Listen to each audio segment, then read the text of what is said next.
Hello, and welcome to another episode of Bare Bones Wargaming, a show with no frills, no bells, no whistles, just a man, a camera, and his game.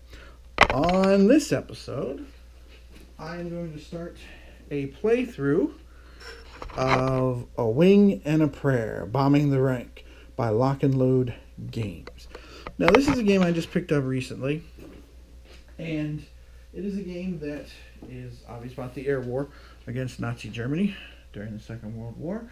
It is a game that, just to give you a quick little background here, it kind of goes in between Target for Today slash B-17 Queen of the Skies, which is a very tactical single airplane, and the other end of the spectrum, the B-17 Flying Fortress Leader, which is more of a strategic. You're in charge of a bunch of squadrons. This is one squadron you're in charge of up to 12 planes you'll be putting up in the air to bomb various targets throughout the Third Reich. Now, as always with my videos, I very much believe in the immersive kind of process here and such. So we'll go ahead and we'll get things ready to roll here. I'm pretty deep into the 1944 campaign right now, which is 10 missions long. And so far I've done 2, 4, 6, 5. I'm halfway through, so I'm on the 6th mission here right now. So, as with most of these kinds of games, you have lots of cards with lots of information, lots of sequence of plays. These cards are well done, for the most part detailed too. However, on occasion, certain parts of the turn, like if you look over here about the bombing run, there's not a whole lot. It just tells you where to see in the rule book. So some of this, and quite frankly, the bombing run, once you get the hang of it, it is pretty easy. Some of it is detailed, some of it is a little more Spartan, shall we say. So let's just jump right in here. We're getting a new mission going. Don't have to worry about the first 2 parts of the turn. And again, as with my videos, since they are immersive, I don't really talk about the rules that I don't need to until it's time to address them. So we're going to go straight down to the target for today. So we draw a card off the target deck, and it is, holy smoke, this is the 3rd time I've come up with Bremen. I don't know how big this deck is. I'll show you how tall it is. Look, but this is the 3rd time my boys are headed on their way to Bremen. That's crazy. So let's put that in the active mission box, and we'll start to talk about that card here in just a minute. First thing we're going to do is check the cloud cover. Now, in this game, there's lots and lots of dice that are needed. This is a buckets of dice game. As you can see, I've got different piles. This is the piles for my boys. This is the piles for the Germans. And these are the piles for all those things where you have to roll 1 die, then roll a 2nd die. And I just use a red and white method on that. So I'm going to do that here to check the weather over top of the target. Hey, hey, hey! It's a 4. Now, what does that mean for us? Very simple. That means clear skies. If you look here where it says 4.3, target cloud cover, 2 through 6 is clear. That's awesome. Now, why is that awesome? Because when I do my buckets dice, every time I roll a 4, 5, or 6, kaboom! I'm going to be hitting the target. Sweet! That is awesome. Trust me, when you start playing this game, you'll be praying for clear weather all the time. Now, I have to assign my bombers and my crews now. Now, at the beginning of the game, you start out with 1 elite crew, 2 veterans, and 10 green crews. They can get experience. We'll talk about that again a little bit later as we go. So for right now, let me just go over here to the Bremen card, and let's talk about the bottom of the card. You can see the B-17 icon. That means I need 12 bombers. This is going to be a full load, so to speak.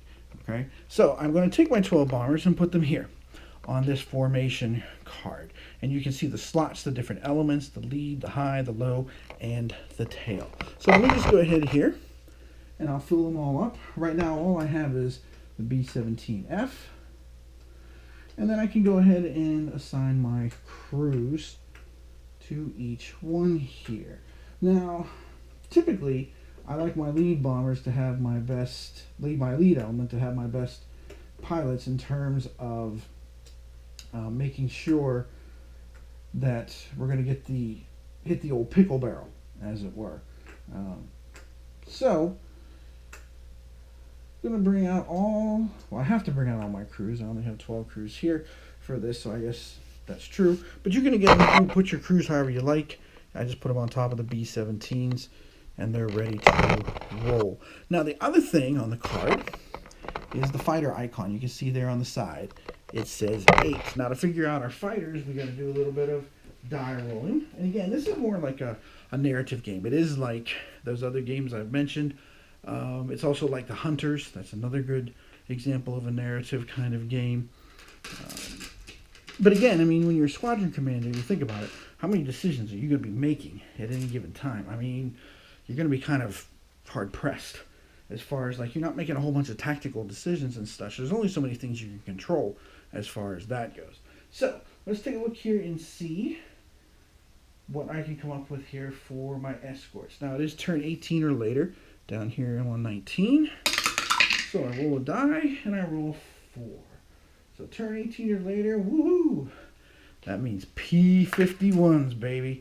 So, I'm going to get 8 P-51s, the Cadillac of the skies.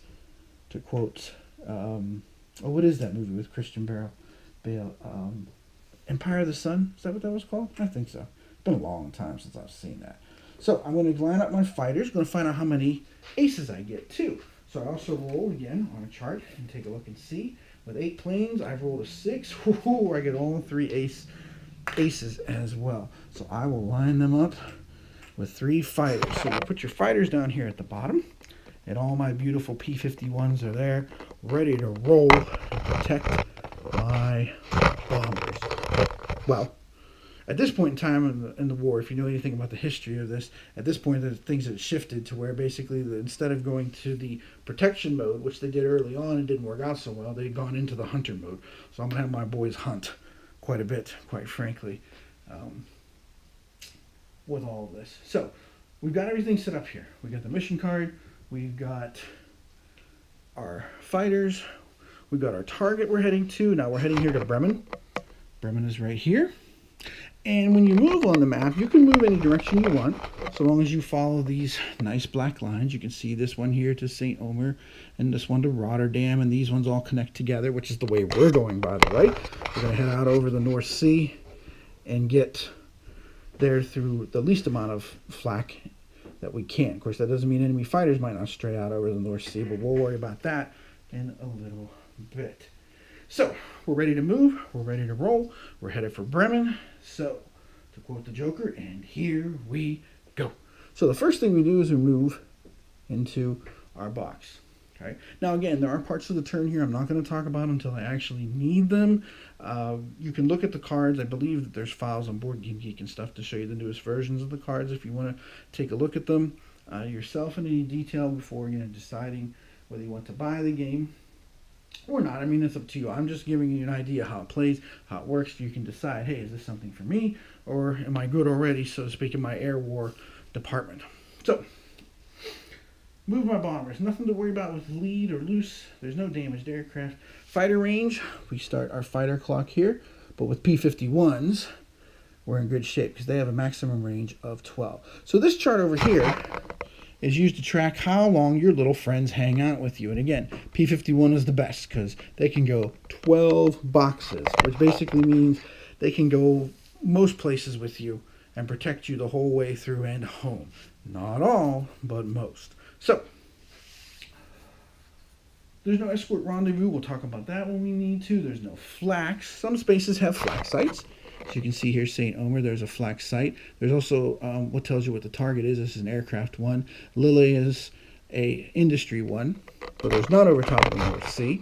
And then the last thing we do, unless of course we get into combat, is a formation check. So we roll 2 dice, and we compare it with a nice little chart here, which gives us how many boxes away in the range that we have to have. Now, we're only 1 box from home, so we need a 2 to a 4 to even trigger off an event. I rolled a 5, so we almost had something happen, but not quite.